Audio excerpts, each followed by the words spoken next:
The government is concealing a devastating truth about our infrastructure, because everyone is staring at the receding water levels, while the real catastrophe is occurring deep beneath the surface. Hundreds of feet below the earth, a massive engineering marvel, worth billions of dollars, is literally tearing itself apart from within. As the lake approaches a critical deadpool status, Glen Canyon Dam looks magnificent from above, but these recent drone shots hide the terrifying reality of 60-year-old steel pipes being forced to carry the weight of 30 million lives. This antique drainage system was never intended for permanent operation, yet engineers are now desperate to utilize these bypass tubes as their last line of defense against a complete collapse. In this investigation, we will expose the technical blind spots where 4 critical steel conduits are currently enduring physical pressures far beyond their intended design limits during this drought. You will witness how an invisible force known as cavitation is aggressively eating away at the inner core of the dam, transforming calm water into millions of destructive vacuum bombs. We are also going to reveal the specific death sentence that occurs the very moment the water surface drops below the terrifying mark of 3,490 feet. Before we analyze the upcoming structural explosion, it is vital to understand why the greatest hydraulic engineers in American history made a fatal miscalculation over half a century ago. The Southwest is currently facing a silent emergency where the fate of entire cities depends on a few rusted valves that were meant to be retired decades into the past. What you are about to see is not a distant prediction but a current mechanical failure that is threatening to leave millions of families without electricity or a drop of water. Prepare yourself to go inside the dark, vibrating tunnels of Glen Canyon as we uncover the terrifying physics of a dam that is effectively eating itself alive in real time. To truly understand the imminent catastrophe, we must travel back over half a century to when engineers believed they had conquered the wild Colorado River forever with concrete and steel. During the mid-1960s, the construction of this massive concrete arch was hailed as the ultimate triumph of human ingenuity over the unpredictable and violent forces of the natural world. At the very heart of this design were 2 massive spillways and a set of lower pipes known technically as the river outlet works, located near the very bottom foundations. These 4 hollow steel tubes, measuring nearly 8 feet in diameter, were originally installed to serve as a temporary solution while the primary dam structure was being completed by the workers. The master architects of that era never imagined a future where these secondary systems would be forced to operate continuously for months or even years at a time without any break. They built the Glen Canyon Dam with the assumption that the massive hydroelectric turbines located higher up would always be the primary path for releasing the vast amounts of reservoir water. However, those engineers were operating under the luxury of a wetter climate and failed to account for a 24-year mega-drought that would eventually drain the entire reservoir to dangerous levels. As Lake Powell continues to plummet toward the deadpool mark, the primary intakes for the power plant are becoming increasingly unusable due to the dangerously low water pressure in the pipes. This shift has created a terrifying technical paradox because the Bureau of Reclamation is now forced to rely entirely on those 4 aging steel pipes to maintain the vital downstream water flow. Imagine forcing an elderly patient who requires an oxygen tank to suddenly run a full marathon without any prior training or rest periods to recover their collective strength and their physical health. That is exactly what is happening right now, as those steel conduits are subjected to thousands of pounds of pressure that they were never physically reinforced to handle during the original construction. Every single gallon of water that rushes through those pipes is now a ticking time bomb, slowly eroding the very foundations of the dam through sheer mechanical force and relentless internal friction. Recent internal inspections have revealed that the protective coatings inside these pipes are already peeling away, leaving the raw metal exposed to the violent and unpredictable energy of the Colorado River. The government engineers are currently trapped in a desperate race against time, trying to patch up a failing system that was never intended to be our primary lifeline for 30 million people. If these bypass tubes fail, there is no backup plan and no secondary escape route for the water, leading to a complete and total shutdown of the entire Colorado River system immediately. The The silence from the authorities is deafening as they watch the sensors and realize that the structural integrity of the entire dam is now hanging by a very thin and fragile thread.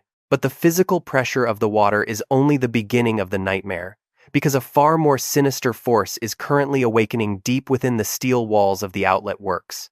We must look closer at the microscopic level to see the true damage being done by the water as it accelerates to speeds that defy normal hydraulic physics and engineering logic. Beyond the visible cracks and the vibrating metal, there lies a microscopic phenomenon that is far more dangerous than the simple pressure of the falling reservoir water levels above us. Engineers call this invisible destroyer cavitation, a complex hydraulic process that effectively turns ordinary river water into a highly corrosive and violent weapon against the very steel that contains it. As the water is forced through the narrowed bypass tubes at extreme velocities, the internal pressure drops so rapidly that the liquid begins to spontaneously boil at room temperature. This rapid boiling creates millions of tiny vapor bubbles that travel along the inner walls of the four steel pipes at several hundred feet per second during the discharge process. When these vapor bubbles move into areas of slightly higher pressure, they do not just disappear, but instead they implode with a concentrated force that is truly difficult to comprehend. Each individual implosion creates a localized shockwave that generates temperatures reaching several thousand degrees and pressures that exceed 100,000 pounds per square inch for a fraction of a second. These microscopic explosions act like tiny jackhammers, relentlessly pounding against the steel surface until the protective epoxy coating begins to shatter and flake away into the rushing dark current below. Once the protective barrier is gone, the cavitation bubbles begin to eat directly into the raw carbon steel, creating deep pits and craters that weaken the structural integrity of the tubes. Internal reports from the Bureau of Reclamation have already documented significant damage where the metal surfaces appear as if they have been chewed by a massive, invisible mechanical beast. If you were to touch the inside of these pipes right now, you would feel a surface as rough as sandpaper instead of the smooth finish required for safe operation. This roughness creates even more turbulence, which in turn generates even more cavitation, creating a deadly feedback loop that is currently accelerating the destruction of the Glen Canyon Dam. But the water itself is not the only thing attacking the steel, as 60 years of accumulated silt and sediment are now being sucked into these lower outlet works. This thick, abrasive mud acts like a high-speed sandblasting machine, stripping away the metal at an alarming rate that was never factored into the original 1960s engineering durability projections. The combination of chemical corrosion, physical cavitation, and sediment abrasion is creating a trifecta of destruction that no amount of routine maintenance can truly hope to fix or stop. Technical sensors buried within the concrete foundations are now detecting unusual harmonic vibrations that suggest the steel pipes are beginning to lose their grip on the surrounding support structures. These vibrations are a clear warning sign that the pipes are vibrating at a frequency that could eventually lead to a catastrophic resonance failure within the heart of the dam. Federal engineers are currently forced to limit the water flow to prevent the pipes from shattering, even though the thirsty states downstream are desperately demanding more water for their survival. We are watching a billion-dollar machine effectively commit suicide because it was never designed to be used in such an aggressive and unsustainable manner for such long periods. Every hour that these bypass tubes are open, the structural lifespan of the entire Glen Canyon facility is being reduced by several days of normal wear and tear and stress. The terrifying truth is that we are operating on borrowed time, and the invisible monster of cavitation is winning the battle against the aging steel of our crumbling Western infrastructure. But all of this physical destruction leads to one specific numerical tipping point that threatens the lives of millions across Arizona, California, and Nevada starting very soon. This entire technical crisis leads us to a singular, terrifying threshold known as the minimum power pool, which sits exactly at 3,490 feet above the average sea level. Once the surface of Lake Powell drops below this invisible line, the massive hydroelectric turbines that provide power to several states will finally grind to a permanent and silent halt. The intake structures for the power plant are physically located above this mark, meaning they will literally begin sucking air instead of the water needed to generate essential electrical energy. Millions of homes across the American West will lose their primary source of cheap, renewable energy, forcing local power grids to scramble for expensive and far less reliable alternatives immediately. When the turbines stop spinning, the only remaining way to move water downstream to the thirsty populations below is through those 4 fragile steel bypass tubes we just discussed in detail. These tubes were never designed to handle the total volume of water required by law to sustain the lower basin states of Arizona, California, and Nevada during a national emergency. At 3,490 feet, the maximum capacity of the outlet works is significantly lower than what the Colorado River Compact mandates must be delivered to Lake Mead annually. We are essentially trying to squeeze a massive river through 4 tiny drinking straws that are already suffering from extreme cavitation damage and severe internal structural erosion as we speak. If Glen Canyon cannot release enough water, Lake Mead and the Hoover Dam will experience a catastrophic decline that could eventually lead to their own terminal deadpool status very quickly. The multi-billion-dollar agricultural industry in the Imperial Valley would vanish almost overnight, leading to massive food shortages and skyrocketing prices for fruits and vegetables across the entire North American continent. Cities like Phoenix and Las Vegas would find their primary water supplies dwindling to nothing, creating a humanitarian crisis on a scale that our modern civilization has never had to face. The dam effectively becomes a massive concrete plug, choking off the lifeblood of the desert and leaving tens of millions of people in a state of absolute and desperate uncertainty. Below the dam, the Grand Canyon ecosystem would suffer irreparable harm as the seasonal flows that sustain local wildlife and vegetation are replaced by a stagnant and toxic trickle of mud. The most terrifying scenario involves a total failure of the bypass tubes while the reservoir is still above the deadpool, leaving engineers with no physical way to release any water. If the water continues to rise behind a dam that cannot release it, the pressure against the concrete wall could eventually exceed the safety margins and threaten the entire structure itself. This technical failure would ignite a fierce legal and political battle between the states, as they fight over every remaining gallon of water in an increasingly desperate and hostile environment. Scientific projections indicate that we could reach this catastrophic 3,490-foot level within the next few years if current drought conditions and high temperatures continue to persist. Every inch that the water drops is a step closer to this cliff edge, and yet the general public remains largely unaware of how close we are to the breaking point.